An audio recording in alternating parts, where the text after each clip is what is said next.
In the US, I learned that Japan need to speak out more. And when Japan shines, Japan learned the best practice of the world. Japan introduced and invited the best talent in each field to Japan and the patchwork.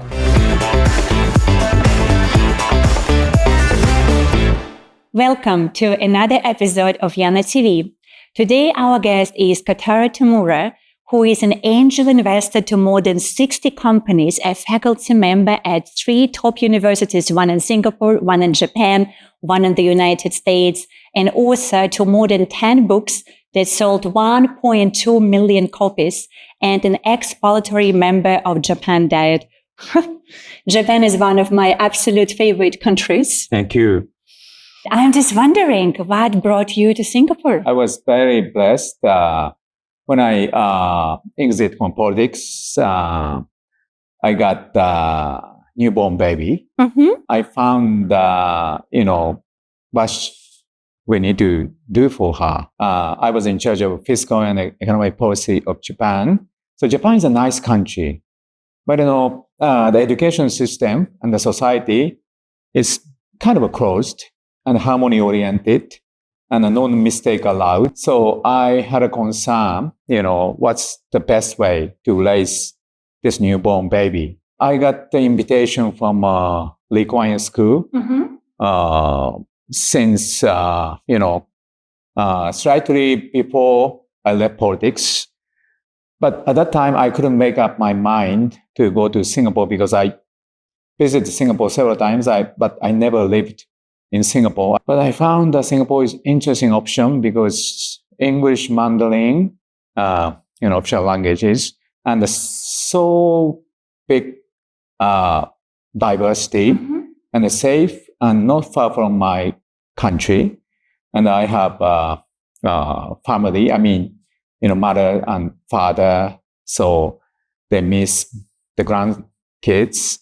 And I want to have a constant, mingle with them. So what's the best place to raise the kids in Singapore? Come to my mind. I think living in Asia might, give me the very interesting opportunity to pay back to my society and the country. And now I'm finding this was a kind of, my important mission to play a role here, to do something for Japan and raising my daughter here. So far, I think so good. Beautiful. Thank you for sharing that. You have done so many things. Who was the most inspirational figure that you think you really looked up to, who inspired you? I really loved to study and read the book of the legendary heroes in the history. In the early part of my life, my hero was Alexander the Great. Because he never lost a war. He always winning. He conquered and built the largest empire from Greece to west of India at that time. When you're very young, you tend to admire that kind of person. But I gradually changing my hero. Now, my answer is my grandmother. She was big to my family, but not to anyone from outside my family. So she was just a housewife, but she gave me a tremendous impact. She gave me a lot of love. She never talked like a lecturer, but she always tried to share important life skills because she went through very difficult era of Japan. Japan had a constant war with neighbors and the Pacific War with the United States. And very last part of her life, she enjoyed the economic growth of Japan.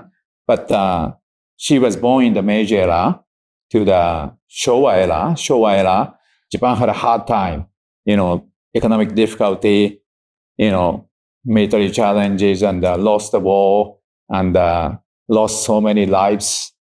So she learned many things, and she shared with me a lot. And, maybe I got impact from her. And I was raised in the very countryside. This is exactly what I wanted to ask, actually. Tell Yes. us a little bit about your upbringing. So how was that growing up in Japan, and how did you grow up? Yes. I was in one of the smallest town, the countryside. And I watched so many TV programs showing Tokyo. So my dream is I want to live in Tokyo. So I went to Tokyo as a college boy. Then 3-4 years passed. Then after Tokyo, I knew that, bigger world is behind Tokyo. We never explored that. So I had a wish to go to Europe, to go to US. Then I study outside. So country boy, very curious about outside. So if you're born in Tokyo, world is not very exciting because Tokyo is enough exciting. But if you're born in countryside, you can be super curious about what's going on outside Tokyo, outside of life. So I come to know Japan is different. How different? As you said, Japan is a very unique culture, and it's very closed culture. It has very certain rules, traditions that people follow. And of course, you grow up with them. And so when you go into the world, what was the differences? What did you notice? So when I spent time in the US with my colleagues, my fellow students from Japan, most of them are from Tokyo. So they got surprised. Oh, US has a lot of nature. US has a lot of, wild animals. And, Japan is only civilized, big cities. But it's not, I have more beautiful beaches in my hometown. I have more mountains. We have bears and the deers and the wildlife in the neighborhood. And what's it talking about, Japan has two faces, Tokyo, Osaka, and countryside. It's a, bigger country than people think, actually, right? So I saw, Japan is different in a sense, but at the same time, Japan is the same. So I see the, commonality. And what are the commonalities? Also, everybody living in the countryside tend to be, domestic focused. And first place I lived in the US was North Carolina. And I went to the supermarket for the first day. And I had a bank account.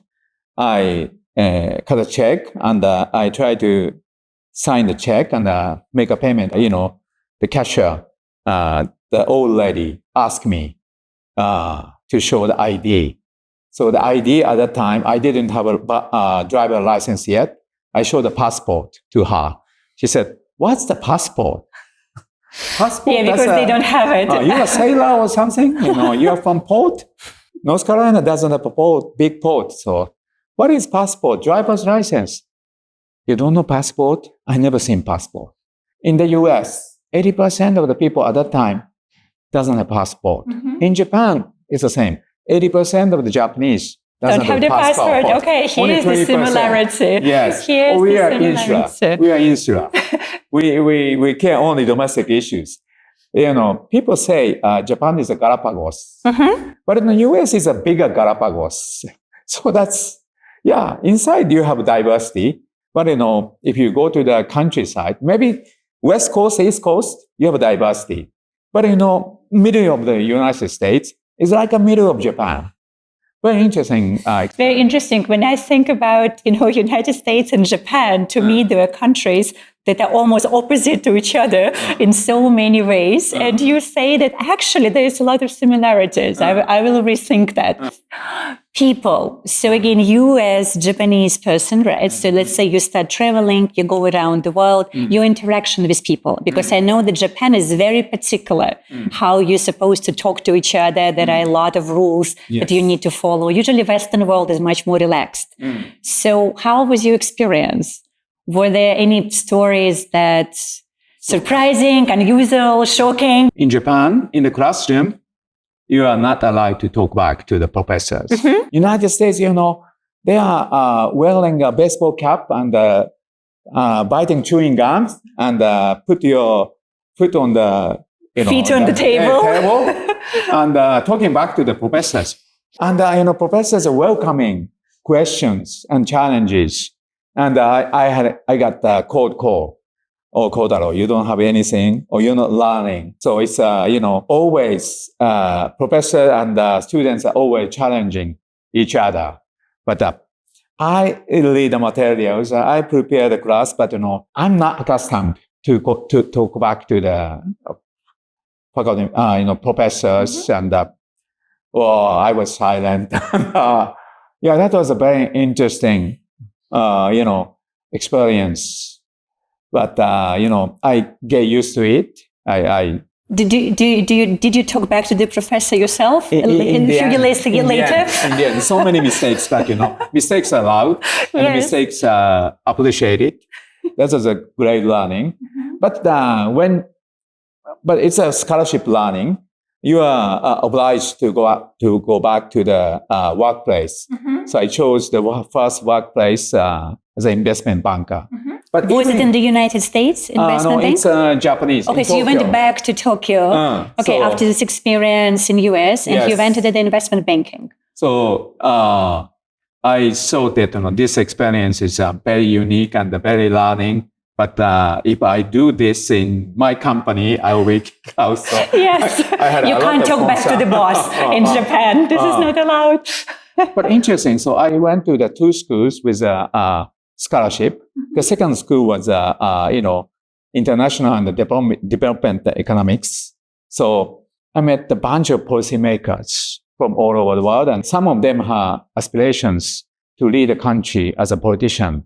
So I got a very, huge impact from them. Oh, I thought, managing company is the biggest mission. I thought managing money was the biggest mission, but managing country can be very interesting. At that time, Japan was slowly declining as an economic power, as a political power. So when company is not doing well, we need to reshuffle. Yes, the you management. have to make changes, of course. So if my country is not doing well, then you have to change the government. Who is the management? Politicians. Yes, the government. That's very interesting. When you look at the East and the West, because you have this amazing experience, right? Someone who grew up in a very Eastern culture and you have spent so much time in the Western world. What do you think East can learn from the West and West can learn from the East? In the US, I learned that Japan need to speak out more. And when Japan shines, Japan learned the best practice of the world. Japan introduced and invited the best talent in each field to Japan and patchworked. But Japan had too much confidence at that time, trying to catch up, and they try to exceed the US. US is challenged. US try to hit you back. It doesn't like to be challenged. But Japan had overconfidence at that time. So, frankly speaking, Japanese business leaders and the political leaders tend to think we have nothing to learn from the West.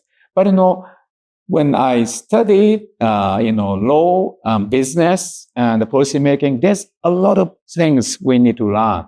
After that, Japan was gradually, declining.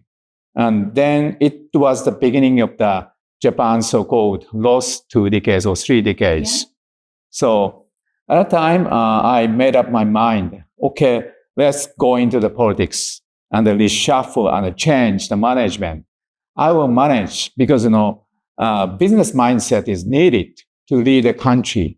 So if we lead the country and you come from the business, what do you think are 3 characteristics that a leader needs to have? At that time, and even still, so Japan's politics is doing so-called dynasty politics. Among LDP is a ruling party. Among LDP, around 60% is coming from same family.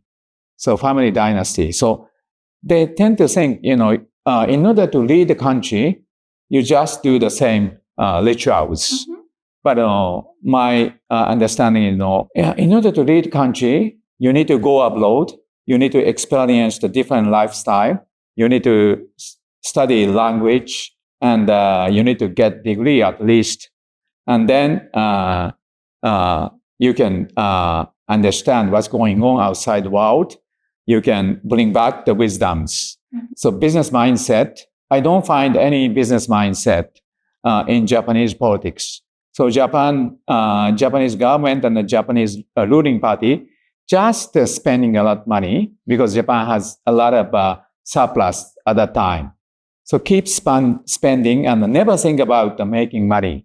That's why you need business people in the government, right? Yes. So you have to think about how to make money. Yes, Japanese politicians, not only Japanese politicians, but all politicians in the world are so afraid of losing seat because they don't have enough confidence or guts to speak out because they want to get reelected.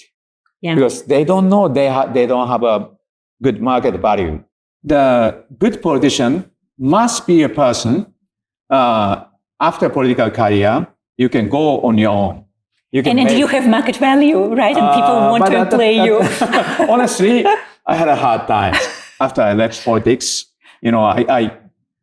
Nobody want to hire me, and I have to find the ways to leave. Well, that's how you became angel investor, That's right? So you said, okay, no one is hiring me. I'm just going to invest in 60 companies and make my own path. That's right. Entrepreneurship is nothing for me. That's because, I have no choice other than be enterprising. Yes, I understand. Well, since we're talking about business and entrepreneurship, for people who would like to do more business in Japan, and let's look at people who are Western-oriented and other Asians who are non-Japanese and they would like to do business in Japan. So what advice would you like to give to them? So what is the best way to approach people in Japan? So Japan has a lot of hidden gem. So, Japan has so many technologies and IPs, which is not utilized, at the limit. And there's so many underestimated technologies and to commercialize or to globalize. So I want to find those technologies and IPs and ideas to globalize. So my mission is to increase the interaction of Japan and the world, talent, technology, and money. Japan has a lot of money, very cheap money. Japanese are so cheap, a lot of money. You can mobilize that. So I want to bring Japanese talent and technology and money to the world. I want to send global talent, global technologies, and global money to Japan. So if you increase the interaction, Japan is the only place not found well by West, even in because Asia. It's not well understood. That's why we're having this conversation, right? Yes. You're actually our first Japanese guest on the show. It is not well understood. People don't know. And also, if the foreigner, when you go to Japan, I mean, people would usually smile to you and be nice, but no one says anything. So it's very hard, to open the door. You are right. So language, culture, and a mindset that we are a bit shy. Exactly. People are much more introverted compared to all other Asians I know. I find Japanese people to be the most introverted. It would be nice actually to learn more about Japan in general. So for Japanese people to step forward, to educate the world about Japan, because we don't know enough.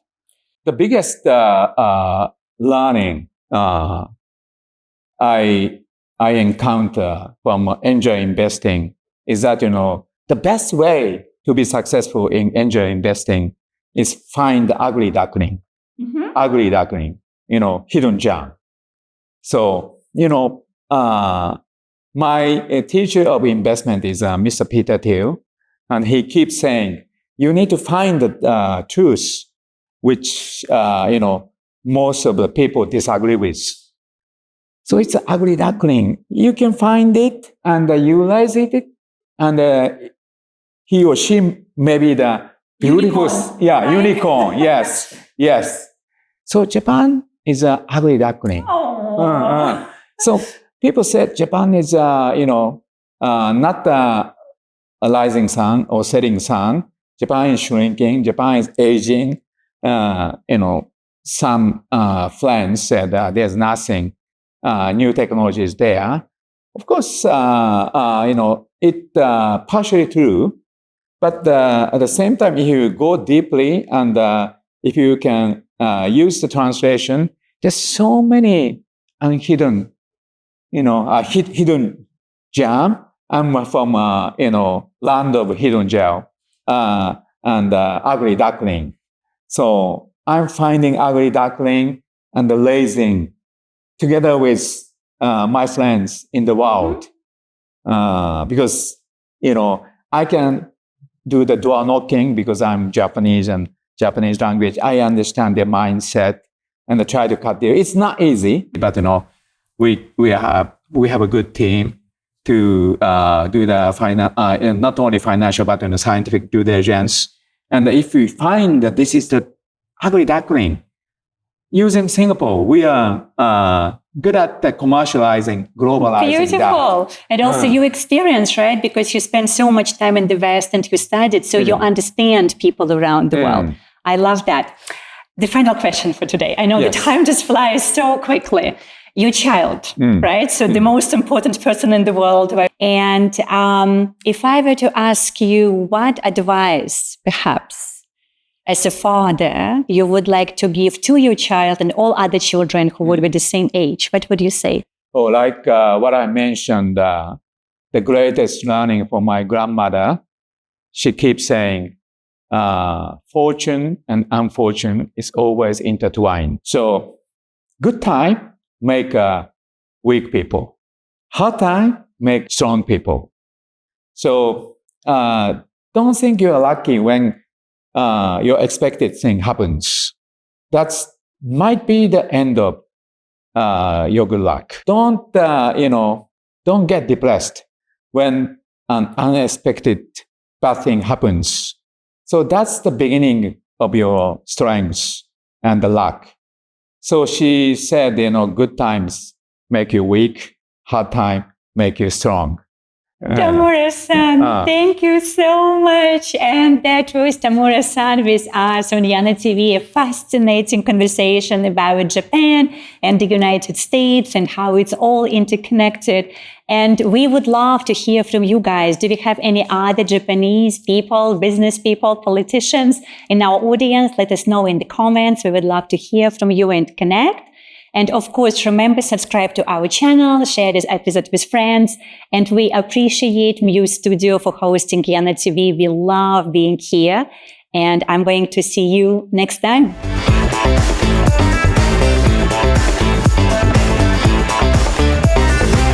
If I were to make a wish, so I can make a wish, right? It's my show, so we can make a wish here.